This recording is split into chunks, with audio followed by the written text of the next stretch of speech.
This is Just a Thought, a podcast for parents ready to change their mind and change their lives. This podcast is packed full of the one thing that will change your life, your parenting, and your relationships. Don't believe me? It's just a thought. I'm your host, Christina Stead, and this is episode 19, My Voice.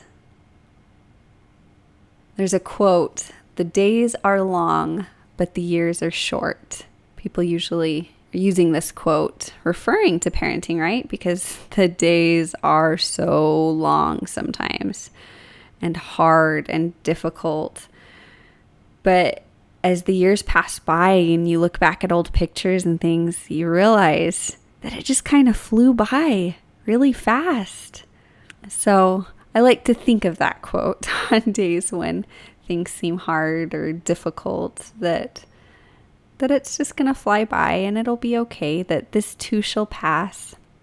But really, I have come so far as a mother. I love looking back and even remembering the hard times. They're sweet now.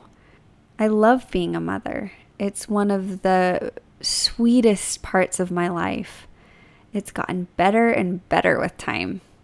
I was recently going through some old stuff I had written, and I dug up this memory that I had recorded 4 years ago when I was struggling with a very energetic, independent toddler.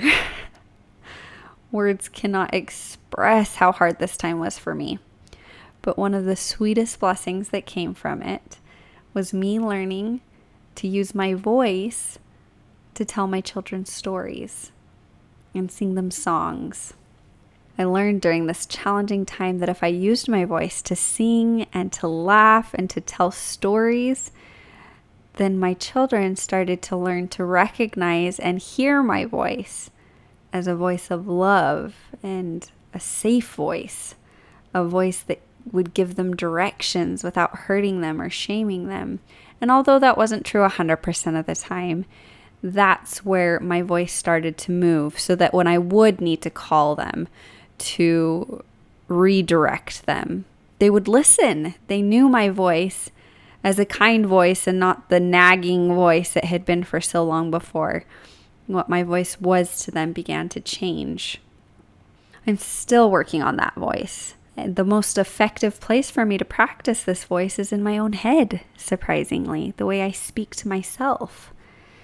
And as I practice thinking kind and loving thoughts and even add a little humor towards myself, it begins to bubble out of me.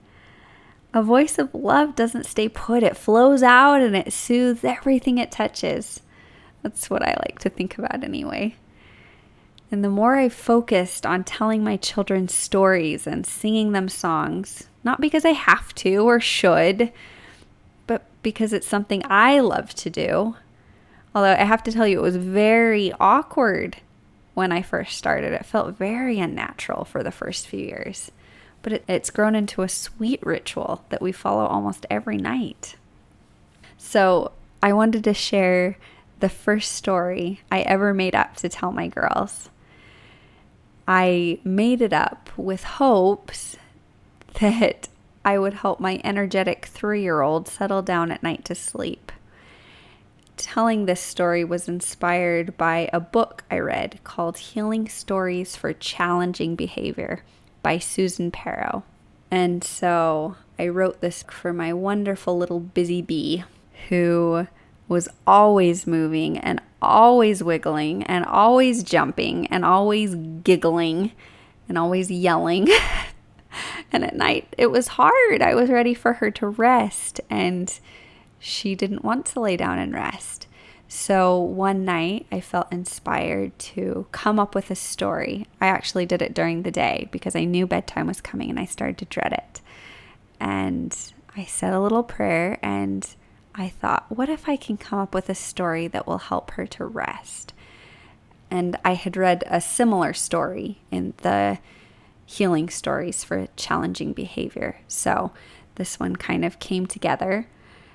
And so that night, I rubbed her legs gently and brushed her hair softly while I told her this story to help encourage her to stop wiggling and to be still, and it helped. And nights after, I continued to tell the story, and it still helped. It didn't help forever. I had to change things up after a while. But this story is such a fun, sweet one, so I wanted to share it with you today. It's called Belle the Busy Horse. Belle was an energetic, lively, and busy horse. She loved to run, jump, and leap. She loved to be outdoors. She loved flowers, dirt, and trees.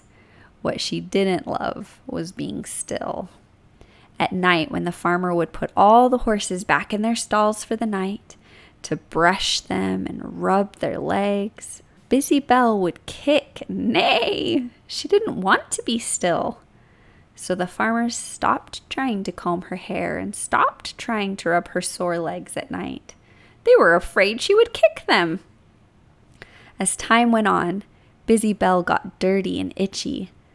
Burrs stuck to her fur and made her itch, kick and neigh even more every night. One night, as she kicked and neighed, the kind older horse in the pen next to her said kindly, Busy Belle, we know you love to run, jump, and leap, but if you will try very hard to hold still and be quiet when the farmer comes, she will brush your hair and rub your legs, and all that itching will go away. That night, Belle tried very hard and held very still, and sure enough, the kind farmer came and brushed her fur and cleaned her legs. Belle felt so much better. After that, Belle would run and jump and leap all day long, but at night, she would be still, so the farmer could brush her hair and rub her sore legs.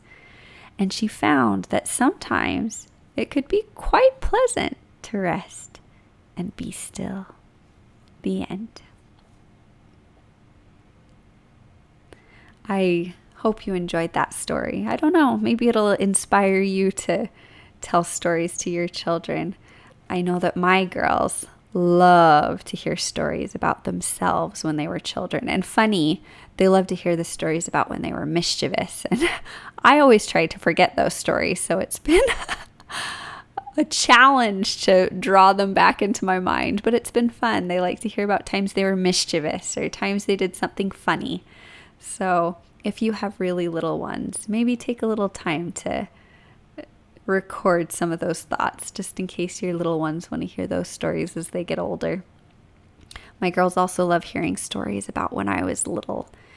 I call myself Little Casey in those stories. I learned that from my mom. She would tell us little Nene stories growing up, and those are so sweet and so dear to me. I came from a family of wonderful storytellers, from my grandmother and my aunts and my mother, and I'm grateful for them and all of those stories. Telling stories to our kids is a very important thing scientifically. You can look it up.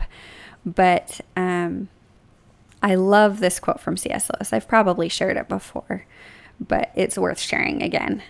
The great thing, if one can, is to stop regarding all the unpleasant things as interruptions of one's own or real life. The truth is, of course, that what one calls the interruptions are precisely one's real life, the life God is sending one day by day. What one calls one's real life is a phantom of one's own imagination. End quote. So life right now, right this very moment, is just how it should be. It is wonderful and horrible and full of imperfect perfection and plenty of things to experience and have thoughts about. So hopefully this thought will give you ideas that will help you be more present and a little more connected if you want to be, no matter how energetic or unwilling your little ones might be. This is Christina Stead, and this is Just a Thought.